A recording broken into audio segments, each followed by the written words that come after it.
do for you? Ah, I think I love you.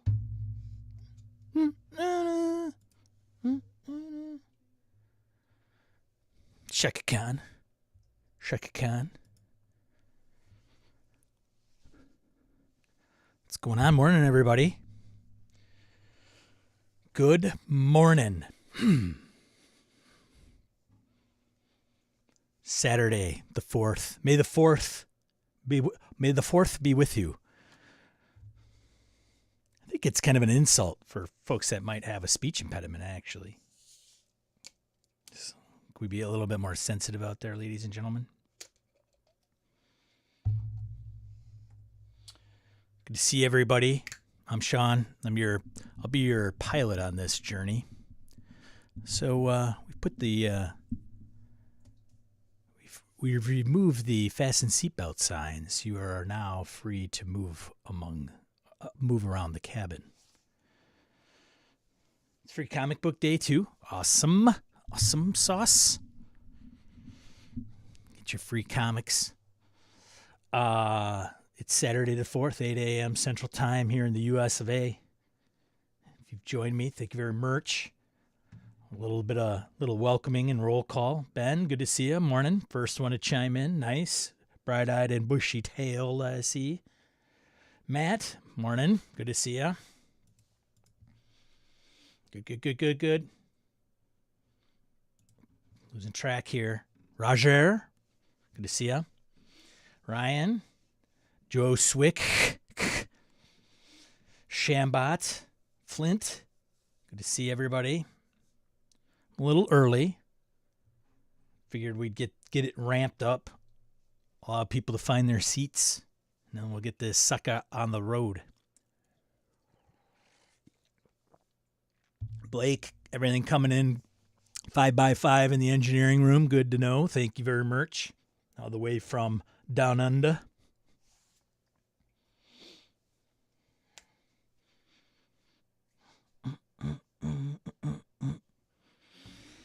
Spring is in full effect here in the US of A, Northern Hemisphere. Get some nice weather in the US of A. You know, Midwesterners, they got to lead off with the weather, small talk. Laramie, good to see you. Thanks for joining.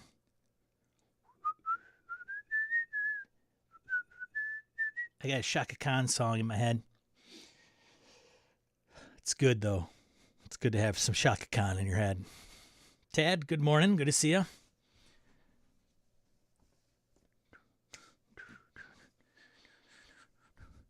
$7:59 on the hour.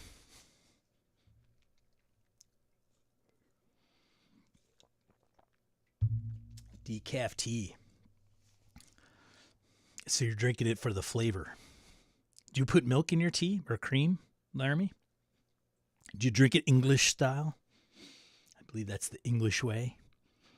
Ryan? Shaka Sean. Nope. Water. Main ingredient. Good. That's good. No milk. Chamomile tea. That's good. Any honey? My wife, when she makes tea, it's like honey, depending on the flavor. Gets to find me a Brit, ask him how I'm drinking my tea wrong. Yeah, you got to put, I think it's milk for the English way, isn't it? Apple cinnamon, that's a great flavor. I had sheer cinnamon tea, and I can't remember. It comes in a black bag. My wife ordered it. It's just very, very, very good. Ryan says, spent the week in Ohio for work. Just flew home last night. Tired, but I'm here. Well, thank you for making the sacrifice. Did you listen to the Pretenders? I'm back from Ohio. Chattanooga Falls. Or no, that's Cuyahoga Falls, not Chattanooga Falls. Bump, bump, ba-na-na-na, ba-na-na-na-na-na, bump, bump, ba-na-na-na, nee-nee-nee-nee-nee, doom, doom, doom, doom, doom, doom, doom, doom.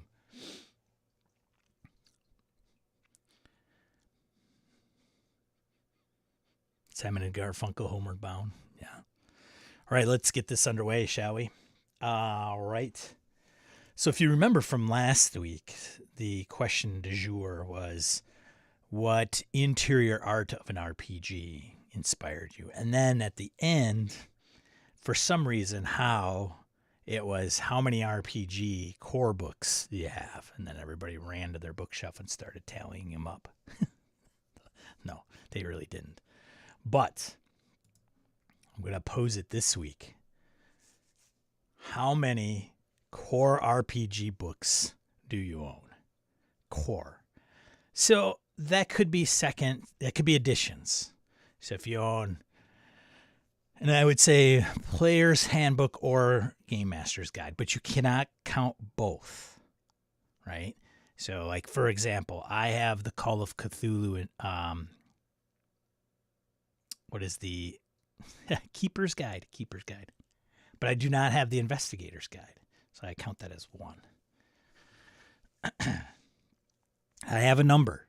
I counted them all up. I think I hit every one of them, honestly. It was quicker than I anticipated, actually. Because you could see if you organized your RPG library, and this is physical books. I mean, digital, you folks are great for going paperless, but not digital. Strictly physical books. And so if you have your library kind of organized, you just go to one chunk. Like my Delta Green, for example, is kind of a few books, but there's only, you got the one, right? How many do you have? I will save mine till towards the end. I'm interested to hear what everybody's got.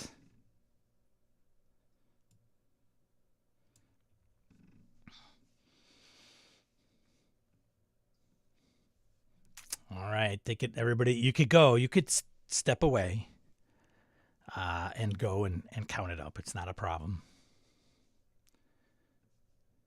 Todd, good morning. Good to see you. William, good to see you.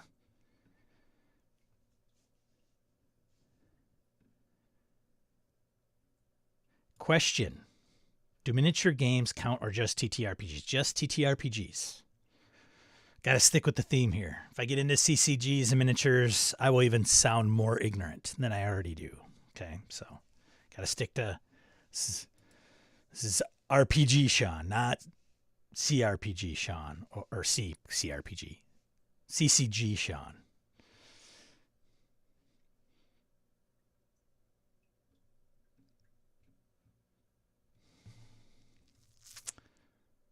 Todd says, well, it's a good thing I just set up my bookshelf again this past week. Indeed.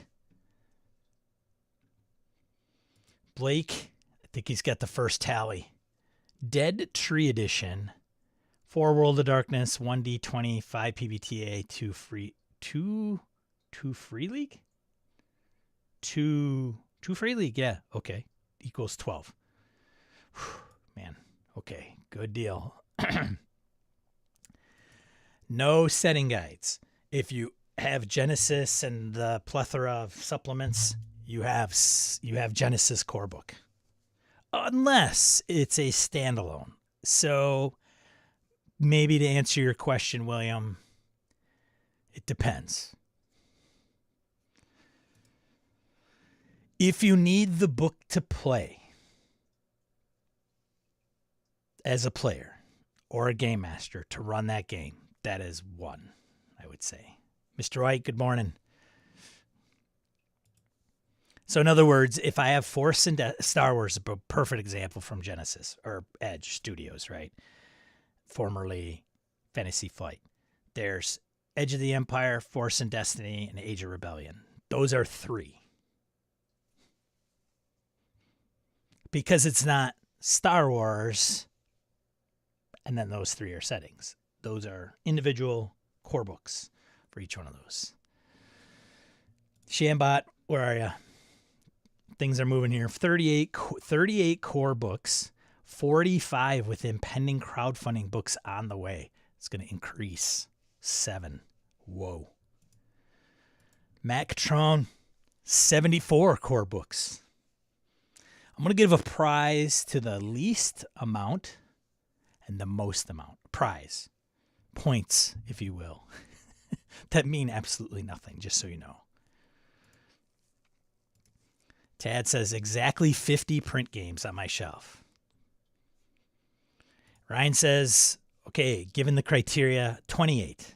That's his final answer. Todd, 53. It's just interesting to see what kind of the scale looks like here. Is it just me, or are there so many Gimli and Legolas's quotes we could use right about now? That still counts as one, indeed. Roger, 42.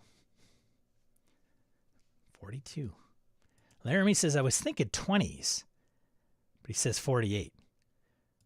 Reading aid, morning. Ryan says, crapo, I missed the shelf. 35. 35. There's a deadline here. You can make edits up until a certain time.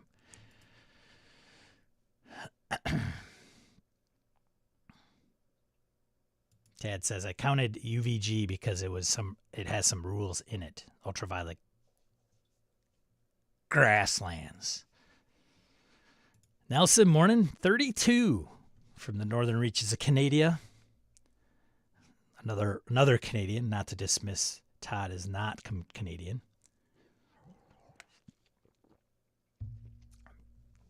Laramie says, I wasn't thinking about all the Don't Let Us Die, 1,000-year-old vampire, Blades in the Dark, etc. books. Do that. If it's a book and its own game. So if it's a supplement to a game, no bueno. Savage Worlds can be a mixed bag on that. Like, do you need the Savage Worlds core rules to play it? If you do, don't count it. I understand some Savage Worlds ones are really unique because you could buy Savage Worlds Pathfinder, and I don't know if you require the core book. If you don't, count it. But remember, don't count the player's guide and the game master guide. Just count them as one if you own both. So I have Delta Green, I have the Handler's Guide, and I have the Agent's Handbook. One.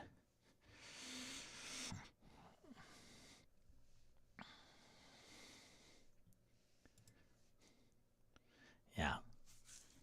I don't know how readable it is, but thank you, Laramie.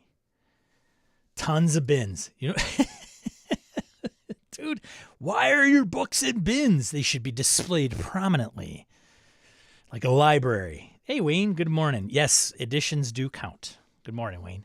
Glad you joined. Editions do count. I would say an edition does count. Yep. So if you have AD&D, Player's Handbook, DM Guide, that's one. If you have, see, like all the D&Ds, right? Player's Handbook, GM Guide, Dungeon Master's Guide, that's one. Let's not get crazy.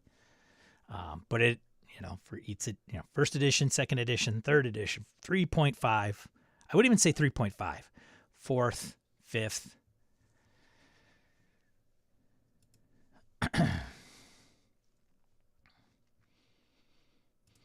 Knew a guy who owned a game store, so he was great at easy access for order and purchase.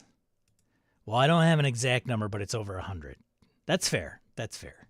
Like if it's too crazy to count, understandable. Because sometimes I think with Tim's collection specifically, I know Tim buys a lot of small publish, indie publish, press type games, and sometimes it's hard to even some of them don't have spines that you can just see. You got to pull them out, and they may be in like a zine format or something, and that's kind of tricky. Like Diego Noguera has those 3 that he had put out, similar systems, but I would say they're individual games, and they're like a zine type of format. And if you have them on your shelf and you're just going through, you probably don't even count them. I counted MCC and DCC as separate. So many different tables, indeed. Wayne, at least 187, more if I count radically different editions. I think Wayne is highest, right? 187. That's the number to beat, I think. Ryan says mine are mostly in magazine boxes. Yeah, okay. Well, I've counted up to 17, and now I've gotten to the bins. I'm still needing to buy bookshelves, but the funds haven't been there. Fair enough. Starter boxes, I would say if you have a starter box, Same rule as GM Guide, Player's Handbook apply. If you have a starter, so for example, I have the starter box for Alien, but I also have the core book for Alien. If you have a starter box with no core book and you can play it, then starter box counts. If you have a starter box and a GM guide, or starter box and a player's guide, one. Count it as one. All these rules, stipulations. So for, I think I have the starter box for the One Ring 2nd edition. I have the starter box for Alien. Starter box for Blade Runner. I didn't count those because I already own the core books. I would consider that double dipping. You could have a sexy display for bins, especially if they're in chess with antique-looking padlocks. Oh, good idea. Todd Crapper for all your interior decorating needs. Megatron Savage Pathfinder does not require Savage Worlds core book, and it is its own core rulebook. Good to know. Thanks, Matt. Harrigan, morning. That's all right. We started a little early. Wanted to make sure everybody got their seat. It's okay. So if you haven't, I don't know. I got to get something behind that so you can read it a little bit easier. I did not go the extra mile, but how many tabletop RPG core books do you have? Stipulations are Player's Handbook and a GM's Guide is counted as one. If you have a starter set and a core book, it's counted as one. It's not starter set and core book. Editions do count. Separate editions, absolutely. So if you have Star Wars and you got the D20 version, the Saga edition, the D6 version, a lot of zine style small games, yeah, for sure. Morning, Orcus Dorcas, good to see ya. Joe Swick's gonna throw in the towel. 21. He's only going through so many bins, ladies and gentlemen. Well, here's the thing too. What you will realize, some of us will go, I thought I had a ton more than that. Some of us will go, I got way more than I thought. I think it's going to be the former, only because when you look at your shelf, you could have one book and then have like 20 hardbacks for that game, but you only have one core book, right? That's the kind of same thing with my Delta Green D&D, isn't it, right? Like if you buy every adventure and every splat book for D&D, you got a lot, but you only have one game, right? It's kind of how I'm looking at it. Reading 830. Nelson, that'll be next week. So out of the number you had last week, how many have you learned and played? That's a good one, yeah. Morning, Jim. Laramie says also, while I only have 48, I have one. No one else has. Oh, do tell. Scratch that 18, Joe. Oh, he's shrinking. How do you go lower, Joe? Tad says, put in my money on Wayne. What did he say? 187? What is it? I think my money is on Harrigan. He's over there. He's probably going into the other room.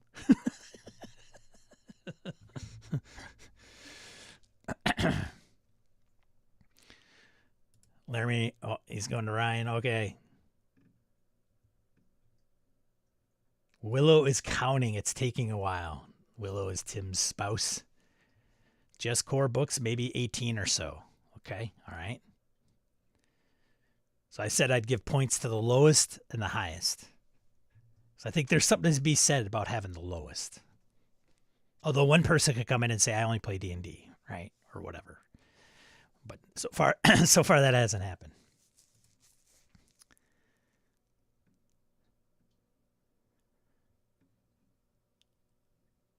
We're RPG geeks, Sean. A plethora of rules for no reason whatsoever is what we live for.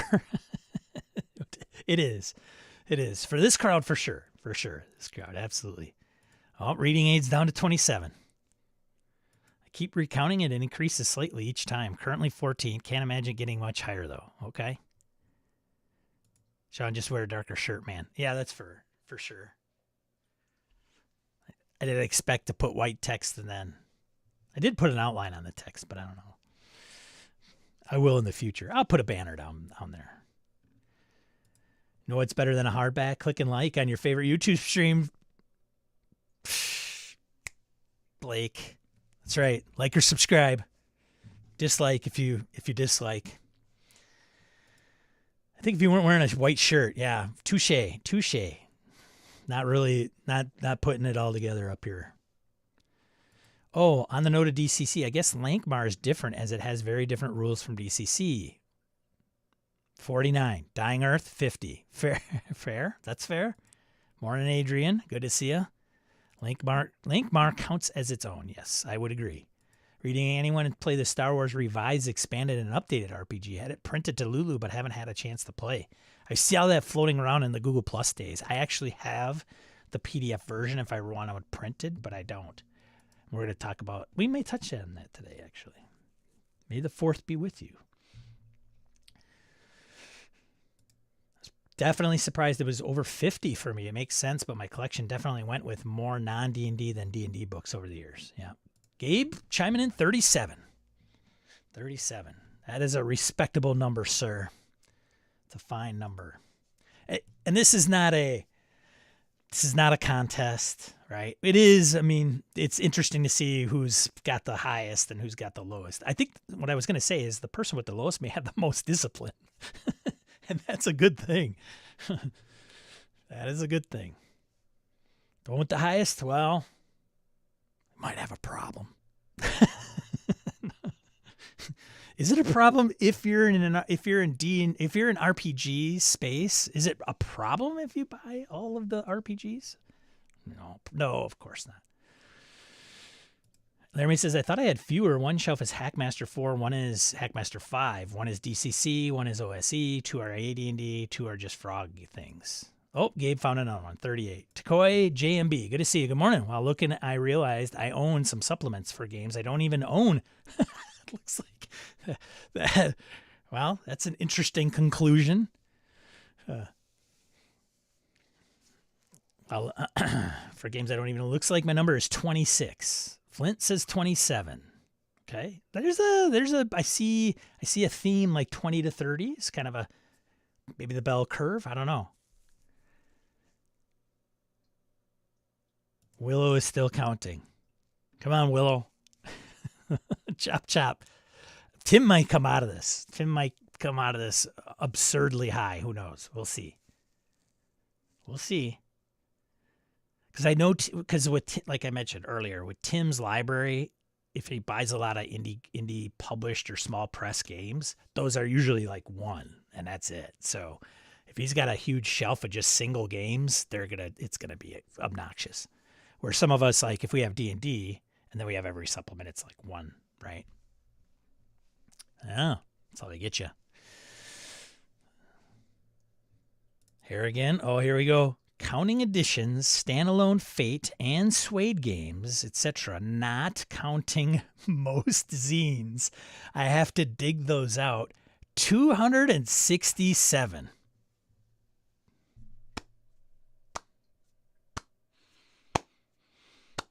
Vegas, baby. I played the odds. Unless Tim comes through with something obscenely higher, which is possible. It may take Tim and Willow half of this episode to get through the amount of core games that they have. That is impressive. That does not surprise me, Harrigan.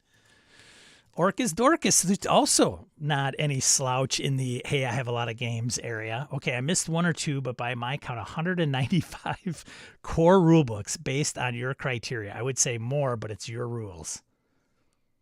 Well, I'm willing to hear you out. I'm willing to hear you out. The court recognizes Orcus Dorcas RPG shenanigans. You have 10 seconds to speak, sir. Present your case. Flint says, I bought the WotC Star Wars 1E version, but just a few days ago, hoping to run it today at my FLGS. So is that the D20 first edition, right? Because they had a D20, the first, and then they revised it. Zines, I guess, count if they are core rules. Like, I mean, Diogo's is kind of a zine format, right? I think it's like Out of Time. I can't remember the zombie one. Well, that is probably the zombie one. There's the cyberpunk one. I would count each one of those as a separate game. And those are kind of in a zine format. So I would say yes.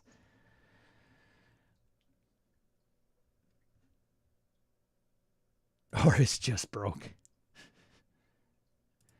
Does it count if you made it? If not, I definitely deserve an asterisk next to my score. Yes, it counts if you made it. No stipulation on who made it. Oh, it's your own? Oh, then you can't use it. No, that's ridiculous. It's got to be published, though, Todd. I will say that. It's got to be able to be purchased by the commoners, if you will. If you're like, I'm working on 5 games, so technically I own 5 core books, and they all have different rules. No. Yes, Tim and Willow are collectors, indeed. Stop harshing my joy, Sean. I love my books. No, it's fine, dude. It's fine. No harsh. No misinterpreting the heart for harshness. Morning, Matt. Wait, does counting my wife's games count? Sure. Like, it's marital property, right? Like, your wife's games are your games are her games, right? Or his games, vice versa, right? Do Knights of the Dinner Table bundles count? Good morning, by the way, Terrence. Is it a game? Like, is there a core book, or do they have multiple? If Knights of the Dinner Table are just... I thought it was just a comic. Am I, like, wrong in that?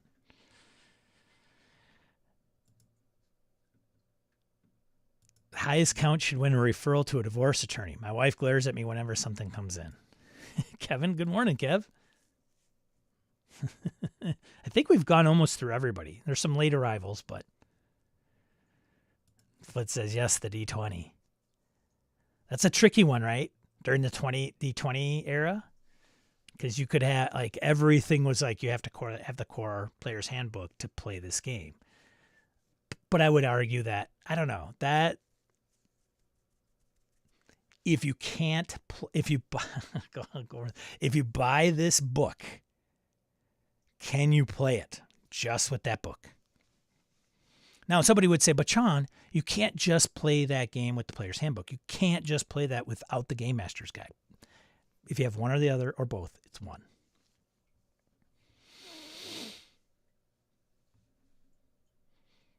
But D20, back in the day, you know, that's kind of a, like, well, I have Midnight 2nd edition. It's a D20 OGL SRD. Got the D20 stamp on it that tells you have to have a core. Like, I think it's the core 3, right? That you're supposed to have to play it, or required. Because that's where the rules are. The rules. Even though, like, those supplements will have optional alternate rules to complement that game. All right. I think we're almost done. Out of time. 51. I haven't unpacked Mothership. 52. Just keeps on going. Then it's 148. Matt comes in at 148. I'm good. I'm not recounting. I think books like the DMG and Monster Manual should be counted separate. No. Humbly disagree.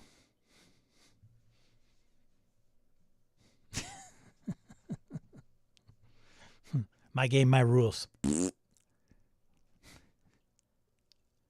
Some would argue you don't even need the Dungeon Master's Guide for 5th edition to play. Do you? Is there anything in there that you need to reference in order to play the game in the 5th edition DMG? 1st edition AD&D, you need the freaking saving throw tables. You can't even put it on your character sheet.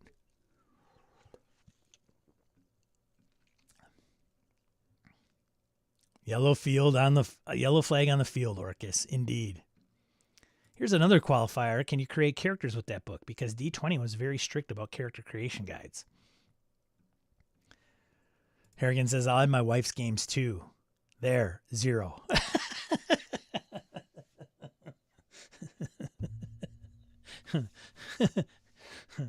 Mine too. We got something in common.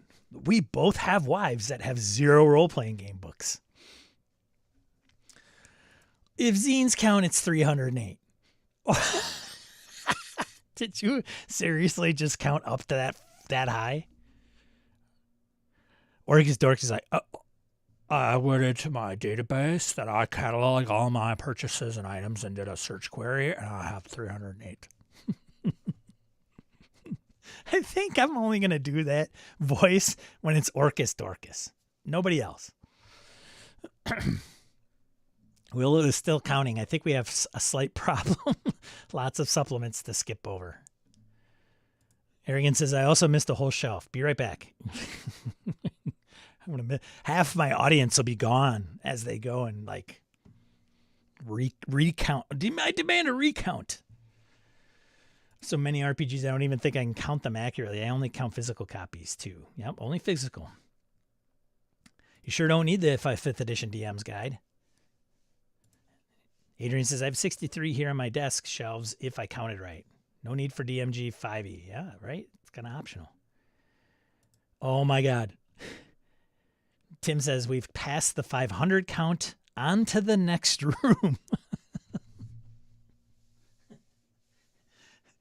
Tim, as Whittlow's doing that, she should take a picture and then like post it on the Discord. I know it's my fault. I know. This is what happens when you mention a prize.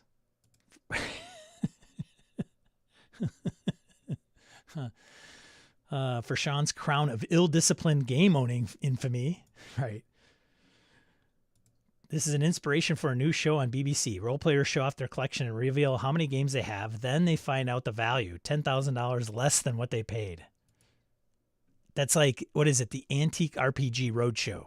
Is that what it should be called? Yes, I have a picture of my shelves on my phone and counted down. Also missed my Diogo shelf.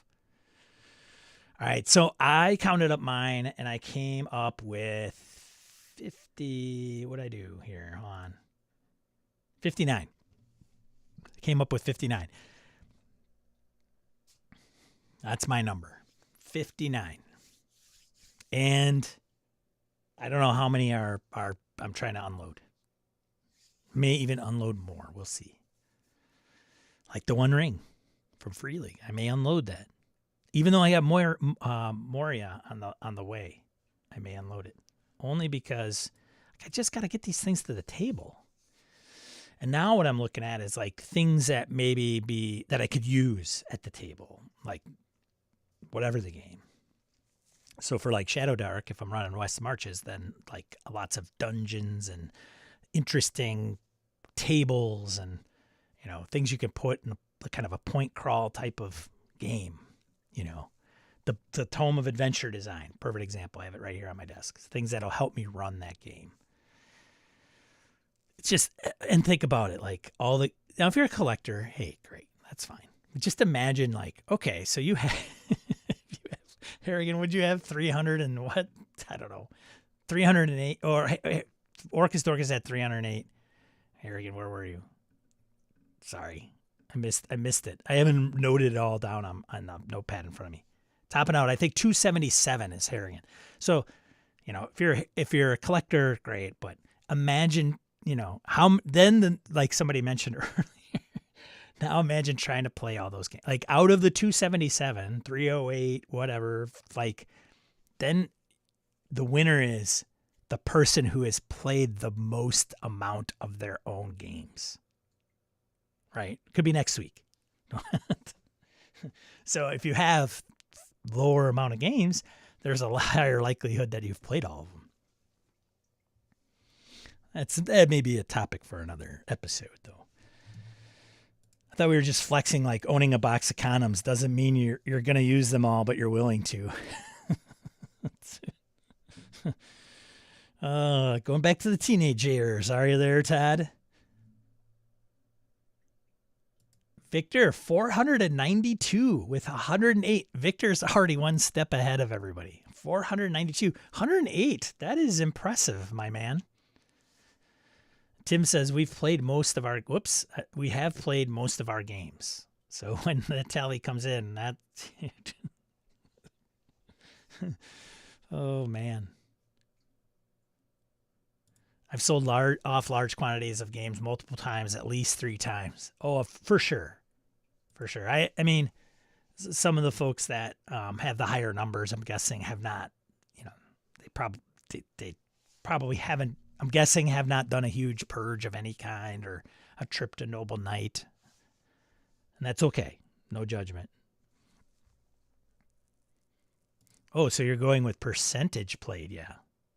I bet 0% have played 100%. I don't know about that, Adrian. Tim, I know Tim and Willow. I know them personally. I mean, they at one point in time were playing like 4 or 5 times a week. Like that's the way they rolled. That was at least that one time that was their life. Zines can get pretty up there too, right? That doesn't hurt matters. Like Blake's like 12 hardbacks, 977 PDFs. Let's not get into digital yet. That's a whole nother ball game. Those bundles, man, they just put us right through the roof. Stats are stupid. 27% of people know that. Isn't it supposed to be 27% are made up? Or is it 70% of all stats are made up? I tend to dog the hell out of my books so they get no resale value. You could gift them, right?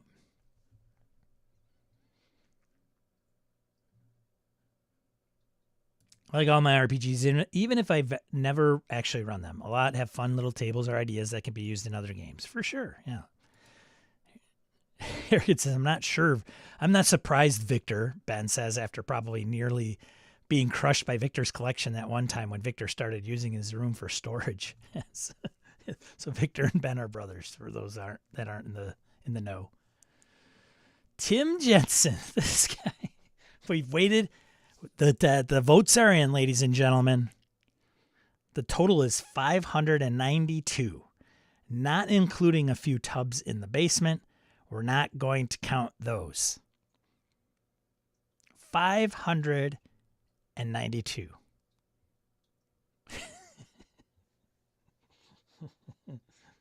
That's a lot of support in the RPG hobby there. Average cost $20. Oh, that's fantastic, Tim. Congratulations, Tim Jensen.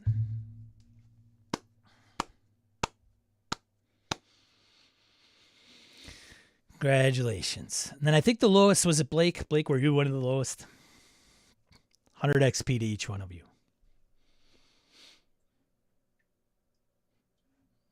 All right. Good times, good times. That was fun exercise. A little bit longer than I expected, but all good. All good. We should do this by weight or linear feet.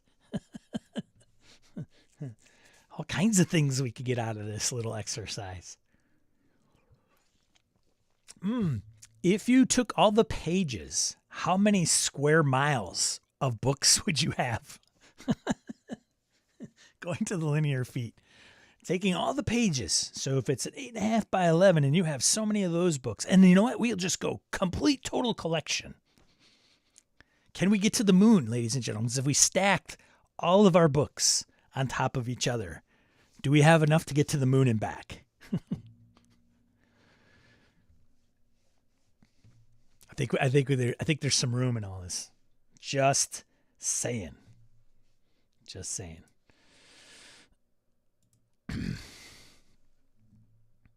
Thanks for participating, everybody. Thank you for going into your bins and your closets and giving them a little breathing. Oh my goodness. That was fun. That was fun. I had no idea. I didn't know if I had I honestly thought I probably had more because you just have so many more books, but if you just count the core, it's not as bad. I mean, now the question is how many RPG books do you have? So keep your number. Now count all the rest. We get some pretty obnoxious numbers that way, I'm sure, right? I mean, just a Pathfinder fan would I have every book that Paizo has ever published as a role-playing game. Holy bonkers. In physical form. That would be, nuts. 59. I had 59 total. 59 core books. Yeah, 59 was my count. So not too crazy. Pretty respectable. I'm still trying to unload quite a few, actually.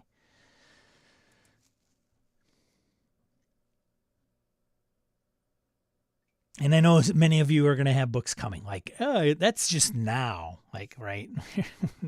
Somebody did mention, I don't know if it was Shambot or somebody, like, I still got 7 more coming. So, see you, Kev. Thanks for joining, man. Thanks for popping in. Good to see you. All right. Well, let's get into some RPG news stuff. I'm going to just start off with this one.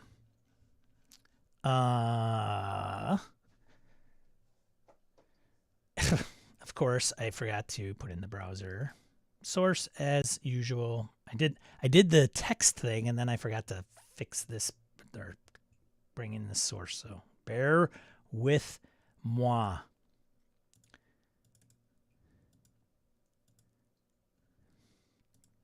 There we go. All right. Jared Rasher over at Gnome Stew had mentioned that he has not played Shadow of the Weird Wizard, but I am curious since it kind of came up on my radar. He did a review of it, or an overview, I should say, and went through some of the details. Has anybody played this and gotten it to the table? I know there's some big Rob Schwab fans, and many, some of you have kickstarted it, and now it's out in the public, and it's been out there for a few months now, I think, right? 3 months, maybe? 2-3 months. Anybody play it? Well, if you haven't played it and you are interested, go over to Jared Rasher. Actually, he did this on Gnome Stew. Usually he does it on his own blog. What do I know? JR.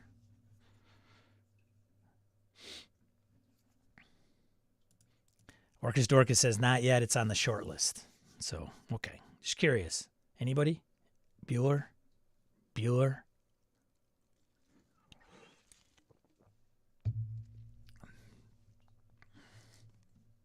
I think Rob's crowning glory is going to be Shadow of the Demon Lord, right? A lot of people love that one.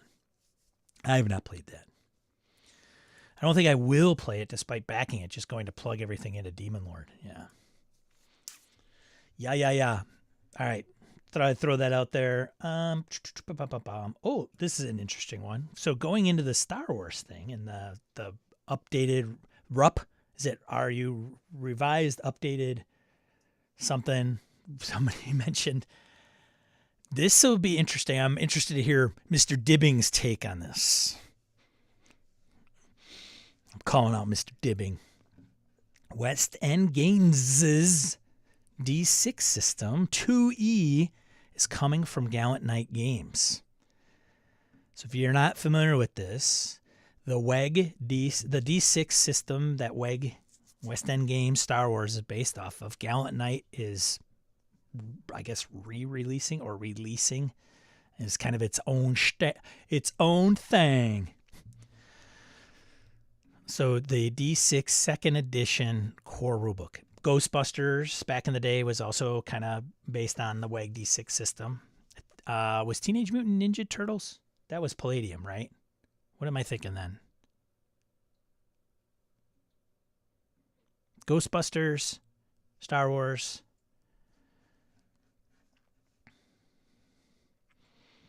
Get the scoop on what you can expect with this project. This is the first in a series of previews. Blah, blah, blah, blah, blah. There's going to be a Kickstarter. Got some big questions. What is D62E? It's a relaunch of the classic West End Games D6 system, updated and modernized as needed and presented in a new full-color hardback. Licensed directly from West End Games. Gallant Knight Games has been able to plumb the depths of historical D6 system content, helping to grab the best from this storied role-playing games lineage and bring all together into a cohesive new rulebook. So for you D6 lovers... Huh? D6, baby. It's the new D20. It's the old D6. Why is it called 2E? Good question. When we were talking with WEG regarding this project for a long time, we struggled with the name. D6 system books often just were defined by eras or the systems they supported. Finally, we all realized that even though numerous iterations and previous publications had existed, few, or none really, of them had consistently presented themselves as an addition, but more as an evolution or iteration on previous releases. So modular, the current modules intended for the book are core rules, advanced rules, fantasy, superhero, science fiction.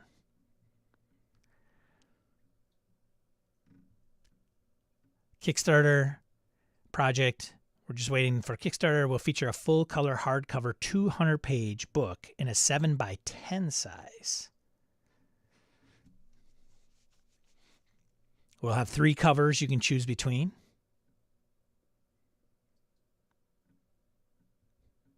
That's some pretty cool covers. And then they have the Galvanite Discord if you want to, check it out. So there you go. I don't know if I'll pick that up. I haven't played Star Wars D6. I don't know why I would want to pick this up. I would probably get Star Wars D6 to the table and then maybe this route. I don't know. TMNT was Palladium. There was something, I think. I'm still not clear, though. Is it Star Wars? No, it's not. Not the IP, of course. Okay, it's not Star Wars. It's genre setting stuff. Is this correct?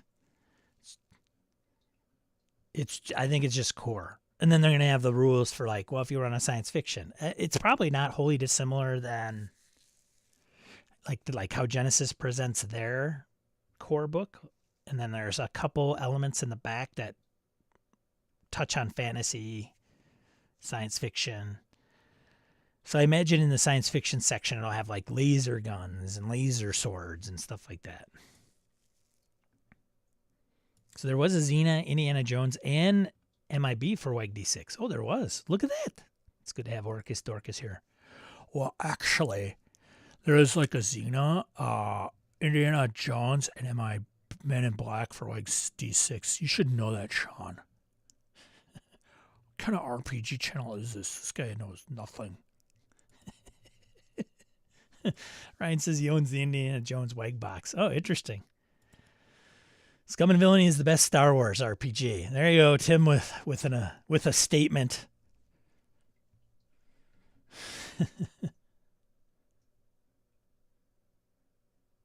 Gabe Dibbing. So 90s. Yeah, hipster. It's hipster rule book. or not, because you'd probably be like, oh, I played the original. I don't need that.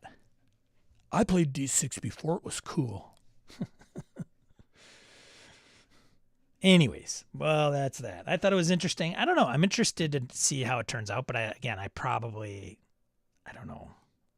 Unless I get really frustrated with D20 and I want just D6. And I don't want to play a free league game for some reason. That'd be weird.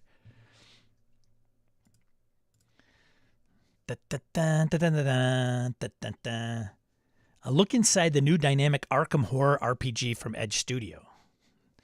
So for those of you not aware, Edge Studio, formerly Fantasy Flight Games, now Edge Studio, only role-playing games from Fantasy Flight Games. Makers of the Genesis system, Star Wars FFG version now called Edge, I guess, and Legends of the Five Rings, brings Arkham Horror to the table, and it's a D6 based kind of die pool, if I'm not mistaken, coming to a friendly local game store distribution channels near you. And they don't kickstart over there, so this thing will just drop, and I don't know what the release date is, but if you're interested in it, they announced it a while ago on X, Twitter, if you will. And now this article at Bella Souls gets into the details of how it works. So they call it the DPS, because we need another acronym in this hobby, damn it. Dynamic Pool System, the brand new game mechanics invented to bring you into the heart of the action mystery and terror of Arkham Horror. The dice in the dynamic pool system are standard 6-sided numeric dice. There's nothing fancy about them, so no proprietary dice, but they are easily available, and that's good because you're going to need quite a few of them. Lucky for you, we've included no fewer than 24 dice in our starter set, which should take care of all your dice needs. Shadowrunners, you're probably okay. So they act like a resource that they can spend to do different things. Edge's examples include running, climbing, studying ancient tomes, and shooting eldritch abominations. They hinted while rolling the dice will happen. Sometimes it will be enough to just spend a die from your pool, saying it might be enough to do something. The pool is expected to empty and refill quickly, hence the dynamic part of it. So a character has an array of skills ranked from 2+, an amazingly talented person, to 6+, unusually bad at this skill. Of course, if your character is not very good at using a skill, they have the option to roll multiple dice from their pool. Generally, all they need is one successful result. That seems backwards, right? Character has an array of skills ranked from 2+, an amazingly talented person, to a 6+. Unusually bad? I get that backwards? They got that backwards? I don't know. Maybe it's me. Generally, all they need is one successful result in order to succeed on their task. So the more dice they dedicate, the greater your character's chances of success. I don't know. Typo? Rules. It might matter. Your dynamic pool will fluctuate in size. Things like enemy attacks might decrease your dice pool, but a lasting injury can restore the size of your dice pool. So there's a resource balancing trade-off. So bad things, you get more dice. Good things, you have... okay. Anyways, go check it out if you're interested.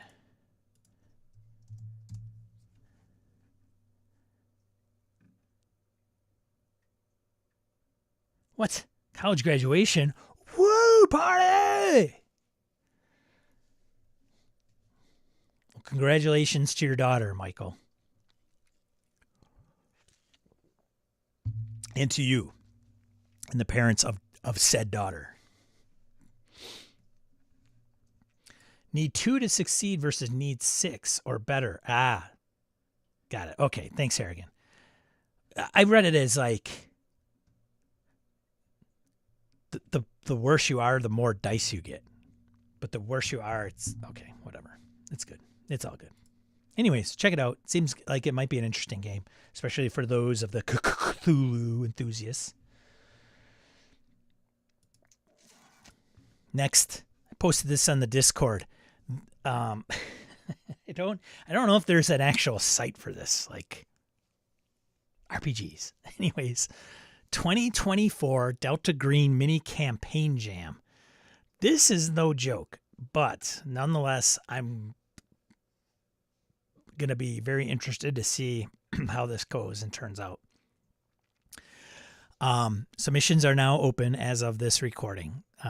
They close at 9 p.m. Friday, May 31st. So if you're watching this after May 31st, 2024, you're SOL for this one. Delta Green is brimming with individual fan scenarios, but not fan campaigns. Let's change that. What is a campaign? They define it. Then there's event rules. You can't use AI. Submission's got to be in at a certain time. They got to be a campaign. See campaign guide. What is a campaign above? They have to be 30,000 words or less, which is about 60 pages. Because that's good. Because I don't do a lot of freelance writing, so I never understand the amount of pages or words per page. So thank you, Pelgrim. Arc Dream. Things that are not counted: title, credits, table of contents, license. Must be in a Google Docs format. Submitting campaigns, advice, list of campaigns, work in progress. Published in agreement with the Delta Green Partnership. The IP known as Delta Green is a trademark. So if you are a Delta Green fan, got a campaign in your mind, And you just got to get it on paper, and maybe it's halfway there. There you go. Here you go. Just go nuts.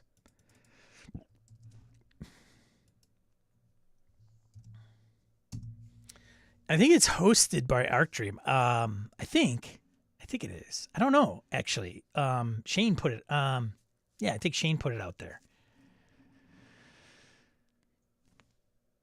So I think it is, but I couldn't. I don't know. Who knows? Maybe somebody else is putting this together. I just saw it on one of the social medias. It's got to be legit because I saw it online. So I don't know if it's officially ArcDream. And I don't think there's an event. They talk about this is a marathon, not a sprint. Avoid burnout. Start small. Play test as soon as possible if you're stuck. But it doesn't. There's no prize, so it's yay. The shotgun scenarios were very similar in its take, and there's tons, and they did it for a while, for once a year. And I think there was a break around the pandemic, maybe somewhere in there. They skipped a year, but there's a lot of shotgun scenarios that are out there for Delta Green that people it wasn't a contest, but hey, actually, I think they actually awarded, best shotgun scenario, but I don't know if the person got anything. It's just kind of highlighted as, one of these. There you go. Yeah, right. Right. What do you mean? Dun, dun, dun. Let's get into print, shall we? Good morning, Eileen. Happy end of semester to you. That's an annual contest, the shotgun scenarios. That's what Harrigan says, yeah. So leading off with print, shipping and fulfillment for Pendragon. Wah, wah. If you can read that little small print. Delays and supply chain disruptions continue to affect international shipping movements all over the world and have sadly conspired against the previously announced release dates for our newest RuneQuest and Pendragon titles. The only ones ever not affected is Evil Hat, because they have a pact with the devil and somehow get their Kickstarters and products not only out on time but early. Strangely enough, people are investigating that arrangement. Dude, I don't know. Anyways, Pendragon Rules and the Grey Knight will now be released worldwide in June. We will have specific release date closer to that time. So when we figure out when the ship will go through the canal, we'll know. The release dates of Cult of RuneQuest, The Lunar Way, is now May 22nd. I don't know what the original date was. The book, hardcover, and special leatherette will be available from US, UK, EU warehouses, and it will be available from our AU warehouse in June. So there you go. For you Pendragon fans out there waiting for the latest edition. Yes, touche. It's kind of odd, right? Shipped to Chaosium Con just fine.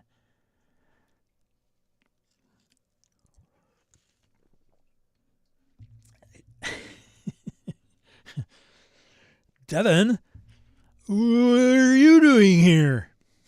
All right. I can't speak the lingo because I don't know the highways in California. Got to take off early. All right, Shambot. Good to see you. Thanks for stopping by. Appreciate it. Have a good weekend. All right.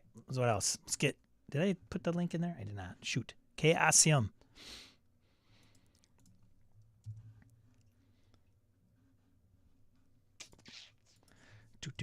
Do. RPG print news from Ian World. Some of the new things on that you can go out and get, put it on your shelf, and increase your book count.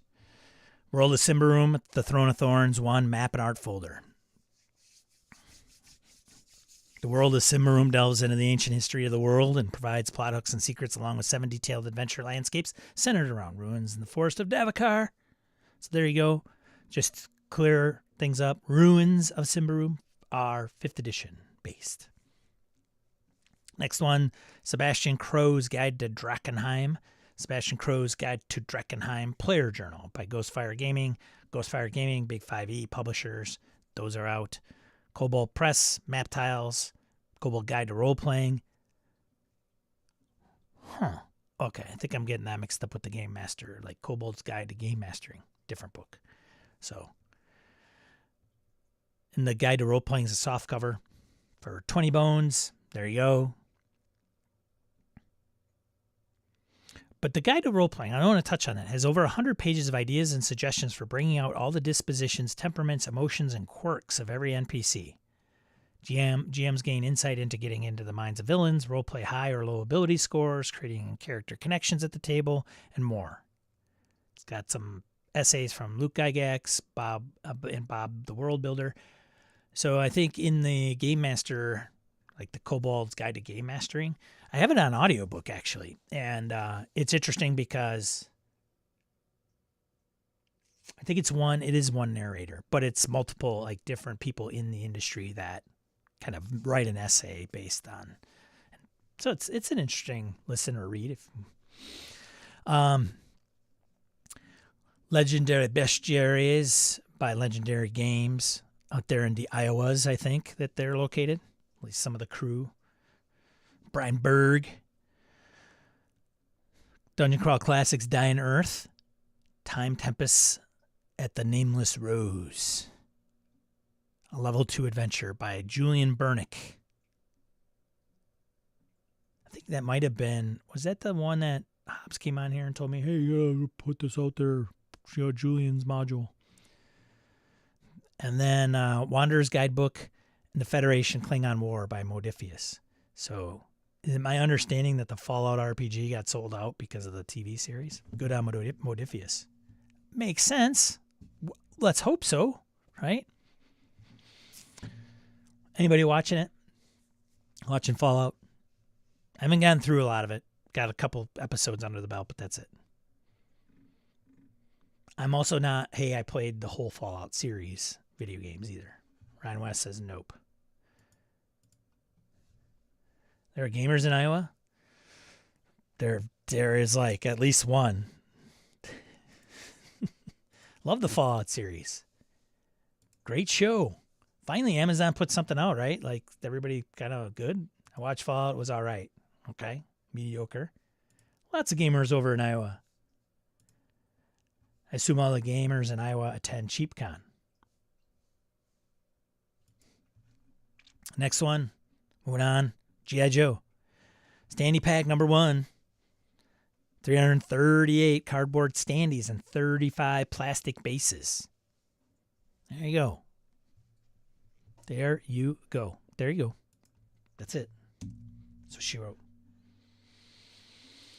Doop doop doop doop doop doop doop doop doop doop doop doop.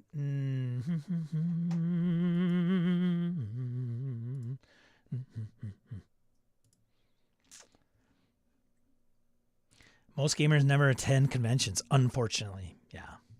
I will be in and out of the stream for a while. Thank you for letting me know, Wayne.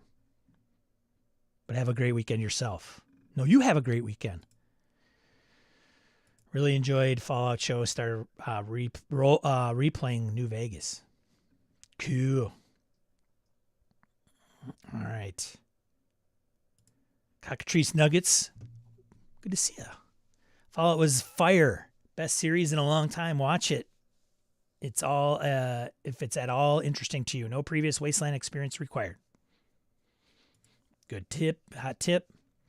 All right, let's get into crowdfunding. Ian World, no affiliation, no association, no advertising. Just good source for stuff. Go over there, click on all their ads. All right, so crowdfunding. There's some money being thrown around this week, ladies and gentlemen, or at least this kind of crowdfunding campaign series, if you will. Adventure Time, the role-playing game, is now out there. I think it might have been brought up before. It was happening. It's up to $688,000. Most popular pledge, $220. 15 pounds worth of content. It's listed right here. Wowzers. So yeah, there you go. Anybody getting on that? Wish it wasn't 5e, Cockatrice says. Yeah, what are you going to do? 13th Age coming to Kickstarter at some point this month. I got the Humble Bundle last year. Love what I read. You got 5e in my adventure time. Off to enjoy Freedom Comic Book Day, Star Wars Day. May the 4th be with you. See you, Matt. Thanks for stopping by. All right, moving on. Next one, Campaign Builder, Dungeons and Ruins from Kobold Press. Source book, 99 bones for the PDF and print versions of book and map folio. The most popular pledge. Things at $220K.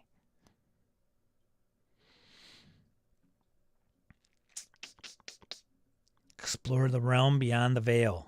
Book of Spirits. 5e. 5e? Who says 5e's dead? 5e, man. 174K. Just, the money train, man.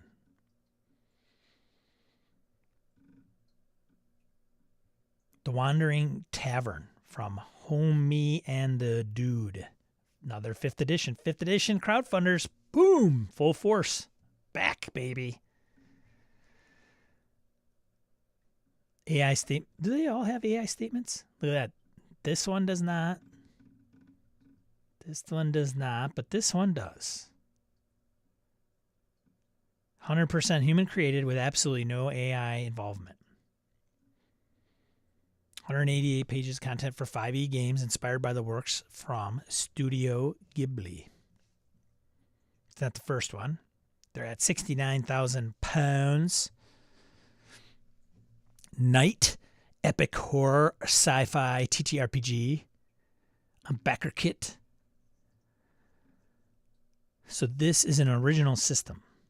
In this game, you get a dystopian future horror and knights in meta armor. In the future, an alien blight came to the world. Only a few protected in refugee cities of immortals survived. But those that did survive took up new weapons and high-tech armor to claim their world. Mixes sci-fi, fantasy, and horror to provide something different. Well, let's just take a gander and see where this thing is at, shall we? 61,000 quid. Of a 10,000, or I'm sorry, 61,000 euros of a 10,000 euro goal. Wow. Good for them. All right. Mimic Mayhem. 5th edition adventure, $7. So it's most popular pledge is a $7 PDF. This thing's raised 11 grand. Oh, wow. Good on them.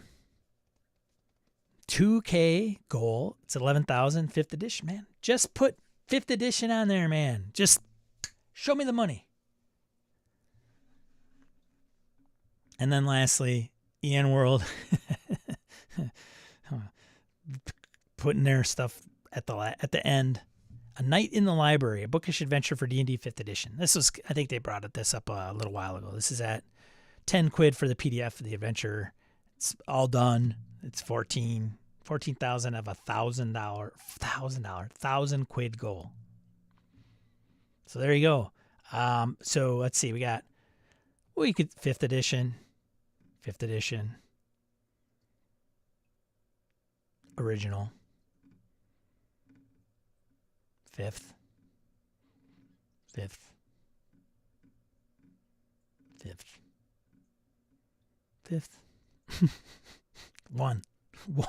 One non-5th edition crowdfunding campaign listed.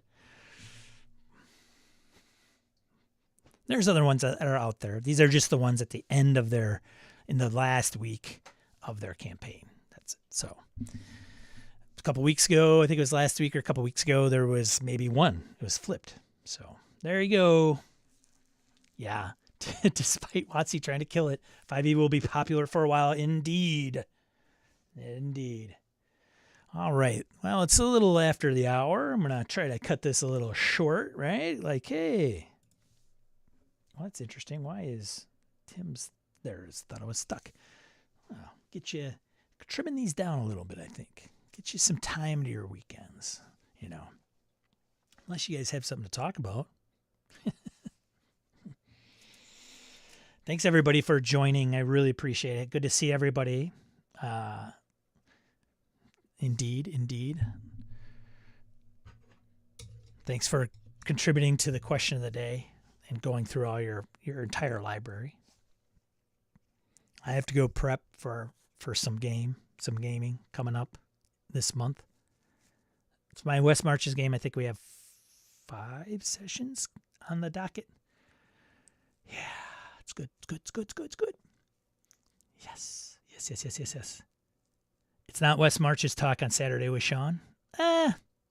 Again, I can talk. Willow wants you to explain travel rules. Of course she does. I'm open to talking about West Marches. I mean, like I said, I don't know if I want this to be the West Marches extravaganza. I could wait till the end and make the last 30 minutes or hour. I got to get the travel rules down. I just got to put it out in a table. I think it's going to be a mix of like some of the things from Forged in the Dark rules that had like Forged in the Marches, I think is a game somebody's doing a draft of. They specifically did I'm going to do a Forged in the Dark game, West Marches focused. And they have some journey rules that are in there. I just want to concretely put that, and that's still on my to-do list, is when they go out, what does that look like? And when they come back, what does it look like? So make some rolls, make some modifications, boom.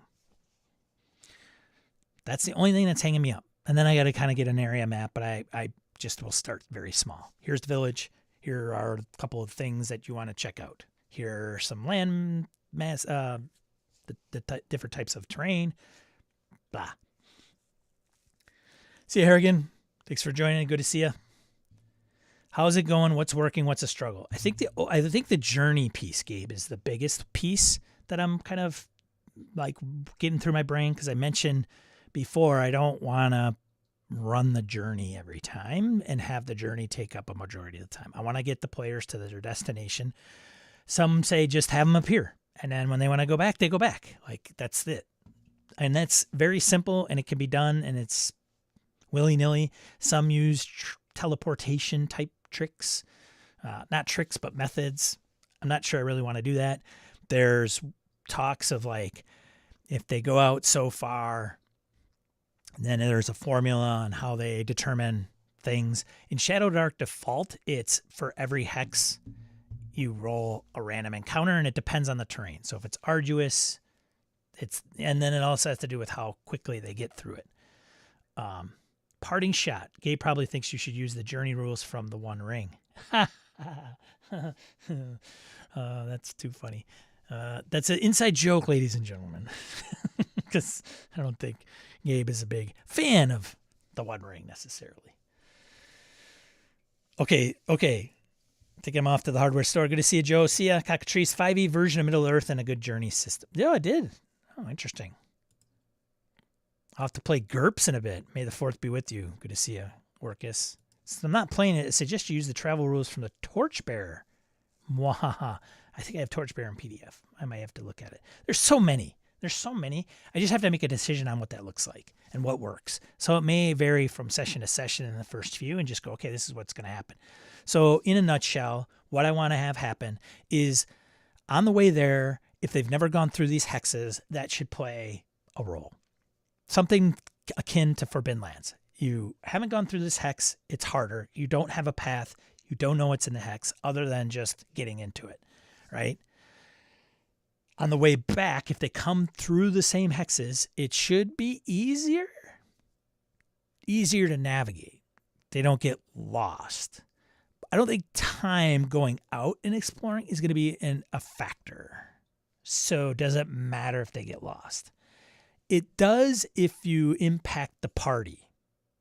If you're lost and it has repercussions, like, oh, like, I just want to get out of the roll a survival check. Okay, you fail, so it takes you an extra day to get there. Woohoo. It would be not woohoo if that one day takes more rations from you, right? If you get lost, then you got to roll on the ration table, you lose rations. Then you might be looking at a food problem, like how much food do you have? Then it becomes a little bit more resource intensive. Not sure I really want to go that route. You can't have a meaningful campaign if strict time records are not kept. I'm going to keep them for some obvious reasons. But you could still keep track of time and not have it matter. Right? Like, so I want to make that connection. And then, of course, again, if you're going on a journey, and that involves 3, 4, 5 hexes, whatever, and you go out, what could happen in any of those hexes? And instead of stopping everything when there's a random encounter or an encounter of any kind and then playing it for 2 hours, I just want to figure out how to come to the end result. And that's going to have to come up with randomness, but there should be some factors that are considered, right? Have you gone through the hex before? Have you not? Have you, are you a certain level and understand, like, are you more experienced as an explorer? And if you are, maybe that plays also a role in how much trouble you get into or damage or things you come across. Yes, he is talking about Gygax, of course. No, I know. So that's what I'm trying to do.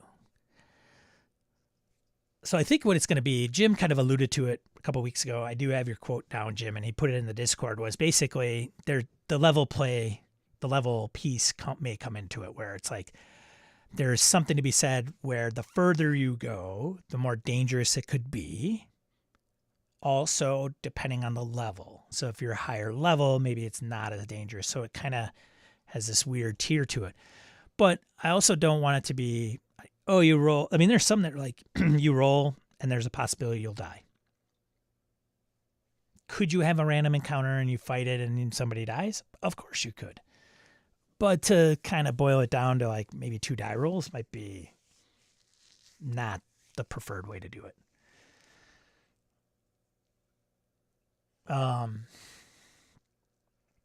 So that's like the biggest thing that's probably kicking my ass. And if I just have a table and I understand the odds, plus I also want to give gold. So if they come across something, so roll the dice, this is what happens. The group comes up with what happens, or I help kind of navigate that, because I also want something that comes out of that could potentially propel another expedition, right? So they came across bandits, how did you get beat up and maybe some gold? Well, we beat up bandits and we took their stuff. Did they die? Did they get away, right? Maybe they attacked a wandering monster. What was the monster? Did the monster go away? Did they kill it? Because if it got away, well, don't go through that hex. There's a monster there. So that plays a role moving forward. That's it. Other than that, I don't see a satisfying solution myself. It's a lot of quick story making. Agreed. Yeah. And there's going to be people that I don't like it. I love it. Like, can't satisfy everybody. It's just got to be something that makes sense. It's fair. The rolls are out in the open. This is what happens. It makes kind of sense for the most part.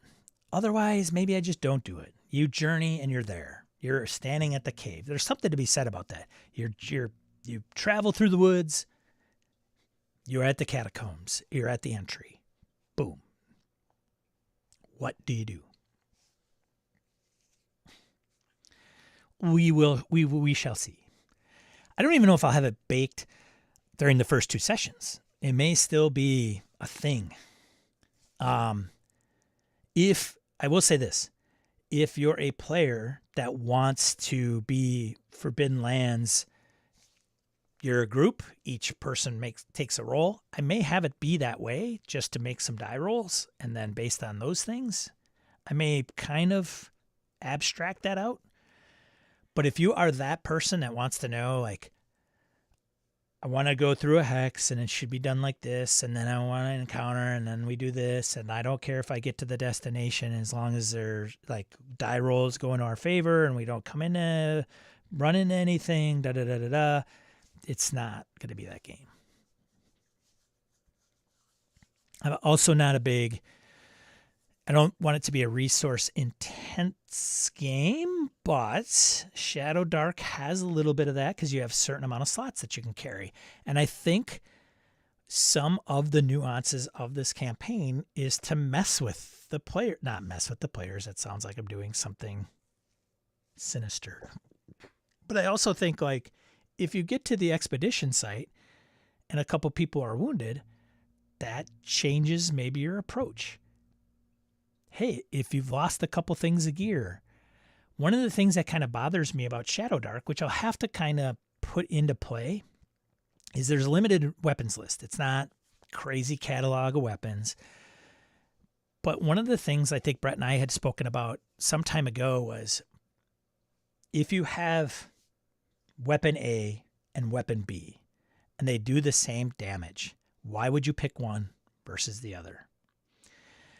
And somebody had said, I think it was like a Hobbs episode of his podcast at one point, he was saying with his group or with some of the people that he's talked to, gamers, if you play kind of the OSE kind of style, OSR style is, well, if you have a sword and you can't swing it in an enclosed area, well, then an axe that does the same damage would come into play because it's overhead kind of bonk weapon. That makes a difference. If you don't have that weapon and you have the sword, you're going to be ineffective in a confined, closed area. And some of those nuances should be maybe considered, where I think some of these things are just like, okay, cool. So you got a big, like, 2-handed sword and you're like in a 5-foot wide passage and you're just like whacking away and using it as no problem. I don't know. I would do Forbidden Lands Dungeon World thing with travel rolls. That's not a bad idea. Cockatree says I did something that was exhaustion or sacrifice X GP worth of gear. Point crawl might be better for what you want. Good stuff. And I agree. I think I want to just make a roll. And you lose this amount of gold, you gain this amount of gold. You know, you pay it.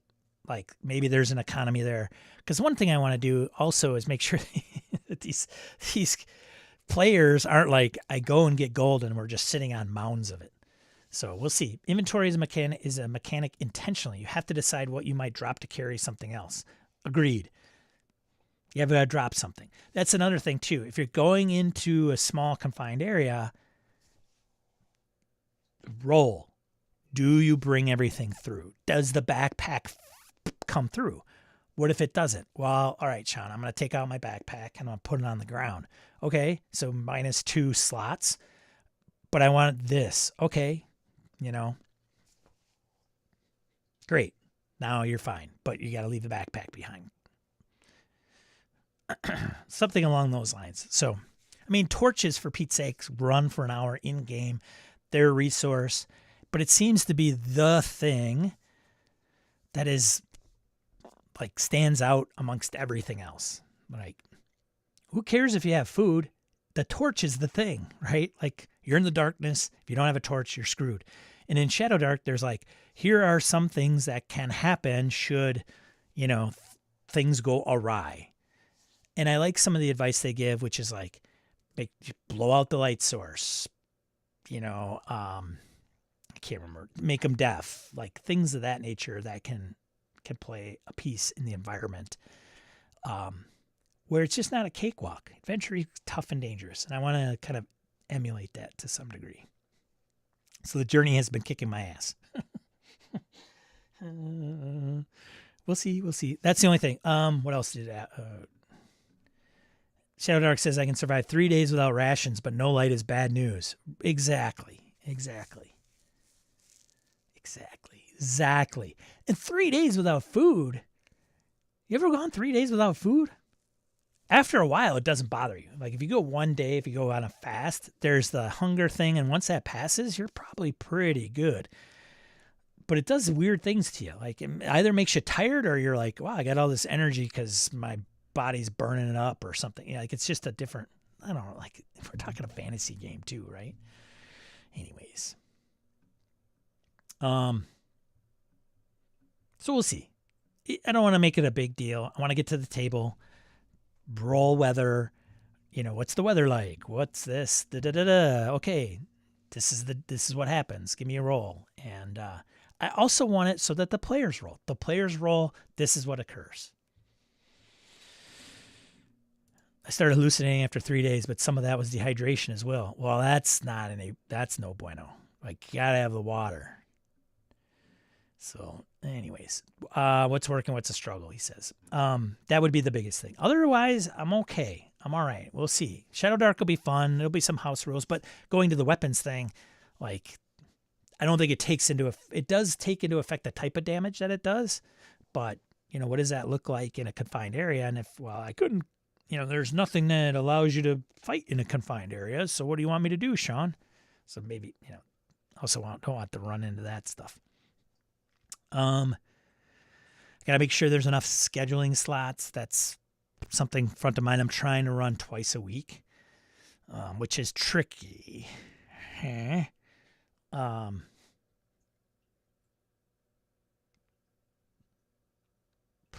of players, not a issue yet. So that'll be fun. I think people seem to be getting the flow of things. Like I sign up for a schedule, I pick an expedition, I get a bunch of people. Like that's the fundamental, but how do you kind of do that? And, I don't see this. Am I supposed to click here? Like it's not that bad, except for Hobbs. He's, he's the person I have to stay after class and kind of show him the details. I pick on him because he's not here. Advantage, disadvantage is a powerful GM tool. Agreed. I'm also using Dark Dice mode, which is something like I'm putting some house rules in right up on the upfront. No luck dice. That's default typically to Shadowdark, but they mentioned some alternative options with those, I think, a little bit. And different play modes in the core book. But Dark Dice mode is by Dark Dice Adventures or Publishing, and they have like a one sheet. And they come up with like 3 zine supplements, adventures that you can use, and they use Dark Dice mode for those. And I like some of the things that they use in that, which is like you get dark dice. You could use those dice to modify your die rolls. So it may not be like OSE hardcore type, like, oh, you get all these, I get an extra die and I can roll on any roll in a D6 and you're only rolling 2 or 3 times a session and your success rate's probably pretty good. That's okay. It's okay. I still want to put, hey, things can get dangerous and sideways. Players have a few great hits. Hey, fantastic. Going to have to go watch the stream from Thursday. It was at workouting baseball game. I didn't like the stream Thursday. I felt like I was out of sorts, but yes, go and watch it. Yeah. And like I said during the stream, I want to keep track of who goes where, and people can tap them for information. I have a website now with Beaslandia.com that you can go there. I'm going to document a lot of stuff there, maybe even transfer some of the documentation, I don't know, from Notion. But yeah, it's all good. It's going to be fun. I overthink things sometimes. It's all right. I mean, it could be as just simple as I have this availability, who wants to play? And here are some options where you want to go. Just let me know. Boom, boom, boom, done. All right, let's sit down and play. and let's make it not as complicated as Sean's overthinking it. It's good. I want to also pay homage to some of the old TSR scenarios. So if somebody's like, wait a minute, this seems vaguely familiar. Yeah, great. Beg, borrow, and steal. I think all GMs overthink things. It's a character flaw we can all work on. Yeah. I think the biggest thing, like, so to answer your one question, Gabe, is like, what's working, what's not? We shall see, sir. Like the first couple sessions be maybe like, oh, we played for 3 hours and they didn't get anywhere. Pacing might be a small problem. We'll see. I don't want, like, honestly, I want some places that are pretty small. They can get through it in one session, but those got to be pretty small. I mean, you're talking, I'm running literally a one shot twice a week, a con game, 3 to 6 players, single con games. So what makes up a convention game? So if I have that in my mind, and after probably the 4th or 5th time, I'll probably have a good understanding of what the players can accomplish and what they can't.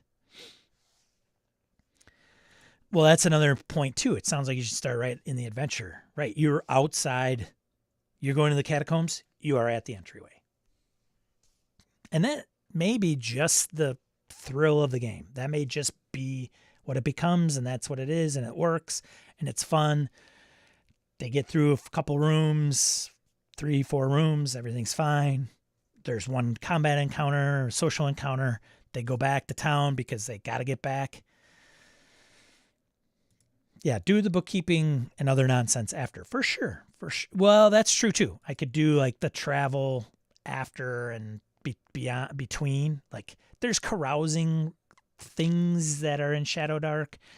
The only problem with the carousing pieces is sometimes it talks about the things that are happening in a city. Like you went out and you blew all your gold on wine, women, and song, and you heard a rumor that there's a plot against the mayor of the town.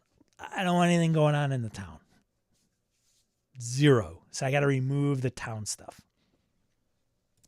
In media res, and just a single or a couple die rolls for post or pre-counter and check. Yeah, it could just be that simple. We like 30 to 60 minutes of nonsense before we get into our 3-hour session. we do. Yeah. But it's also going to be like, okay, let's get down to business. And I think with like the organizer, I'm hoping that will, I mean, that's kind of the deal. That's what you're signing up for. And I think I want to create an experience that people understand what that is. And if they are good with it, then great. If they're not, then they're not going to play, and that's okay too. I think we got close to at least 20 players. 20 players, got the first 3 sessions pretty much full, right? 5 to 6. Joe Swick dropped out of 1, so went from the 6 to 5. 15. And I think many of them, I think there's a couple that signed up for 2, but are willing to bow out. So, we're talking optimistically 18. If all of them are full, it's 18, and say maybe 2 people are signed up for 2. That's 14 different players. I'd say it's a good start. All right. See you, Eileen. Thanks for stopping by. Have fun at Comic Book Day. Enjoy the weekend. Yeah. So, yeah, excited. It's going to be fun. It's going to be fun. And then it's going to be like, what's the world? So just in case you haven't seen the stream, spoilers, you're in the village. The village is cordoned off from the rest of the world. And the village has got all the farmland and everything. You've got plenty of room to just kind of live and be okay, right? How many inhabitants in the village? Doesn't matter. It's a village. And you've been told tales of old about a plague, a blight that has happened beyond the Great Wall. Nobody ventures out there. You don't need to. It's safe here. Sometimes you go out there as a kid and explore the farmlands and maybe just these old ruins that, it's kind of like coming across the old concrete bunker that's underground and then the top's just been leveled off. You go there as a kid and it's like, oh, and you play around there with your childhood friends. And then you grow up and you're like, I wonder if all these tales that the people say about the outside world being all that dangerous and, you know, something dangerous is out there, don't go out there, is just a way to keep us in the village and working on the farm and da-da-da-da-da. So you're just, I got to get out of here. I want to know if everything they say is true, and we're going to go beyond the wall. That's the deal. That's the premise. Boom, end of discussion. Everything is out there. You find a vault, right? 33, Vault 33. Yeah, I only signed up for one, thinking I'd let people sign up who hadn't had a chance or less available time. Yeah. Just remembered, Freebooters in the Frontier has simple travel role you could tweak. Oh, good to know. So many. There's a lot. There's a lot of good advice out there. But yeah, the village, boring. You do know magic, right? There's wizards. There's a wizard class, so you know magic. And the goal is you kind of know magic kind of here. But as you adventure, the world takes shape. You learn different things. Your magic becomes more powerful. Maybe the village has been holding you down all this time. Oh. I also want it to have a little bit of the weird, not crazy weird, but if it doesn't somewhat make sense, I'm okay with that. Like, that wood wasn't there before. Now it is? What is that all about? And of course, there's tales that have been spun in the village. Are they true? Are they fairy tales? Brothers Grimm trying to keep kids behaving properly, so they try to scare them. The village is actually an exhibit in a monster's zoo. There's Harrigan. He's back. There are tons out there. He's struggling with the abstract nature of many of them. Indeed. Indeed. It'll be fine. It'll be good. It'll be all right. And if not, it'll fail.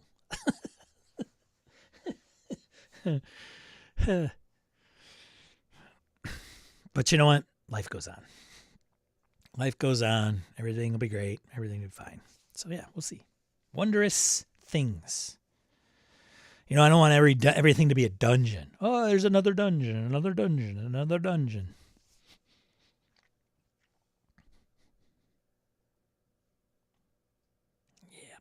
Yep. XP, I'm going to do like story, like I'm going to do the checkbox XP kind of thing. Similar to some of the Free League games. Did you find something new? Discover something new in the world? Did you do something heroic? Did you save a person's life? Some of those. Did you kill a monster? A monster being the key word. So you can get XP without just getting gold or killing a monster necessarily. Question of the day. Ty, you are way late, buddy. How many RPG core books do you own? That's the question of the day. So that's it. I don't know. Sum it up. Some of it will come out in the wash at the table. We must have like at least 40 characters. Right? If we got like 20 players, 40, two each. Lots of characters to choose from. Huge roster. I'll keep track of them a little bit. See where did they go here? Put that in their notes so people could see that they've gone there.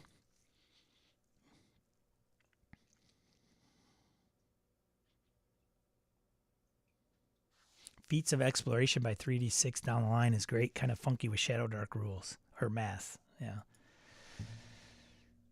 Yeah, there's going to be things that work really, really well, and there's going to be things maybe not so much, but not overly worried about.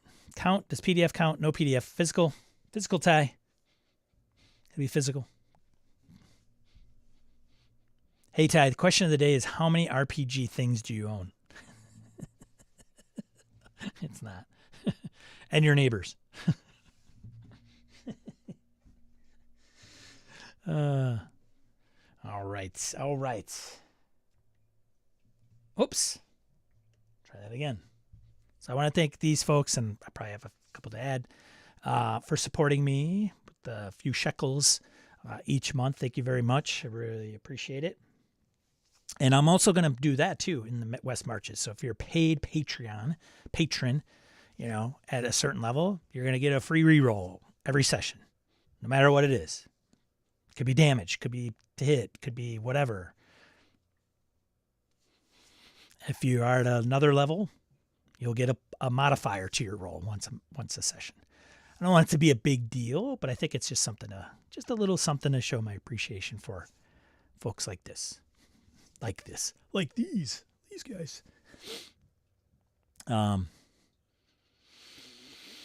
So yeah. So thank you very much. I hope everybody has an enjoyable day. Play some role-playing games. The first session of the West Marches is Tuesday. So this dude has got to kind of get his stuff together and make that happen. I think it's the Catacombs. So I think Hoos is going to lead his character is going to lead an expedition to the catacombs of the Lost King. Yeah, that'll be fun. But anyways, thanks everybody for joining me. Thanks to seeing each and every one of you coming by on Saturdays. And hope to see you next week here, 8 a.m. Central Time, as we go over some other things in the RPG hobby and discuss amongst ourselves, if you will. So remember, be a positive force in the table. Well, here we go. Be a positive force in the tabletop RPG hobby.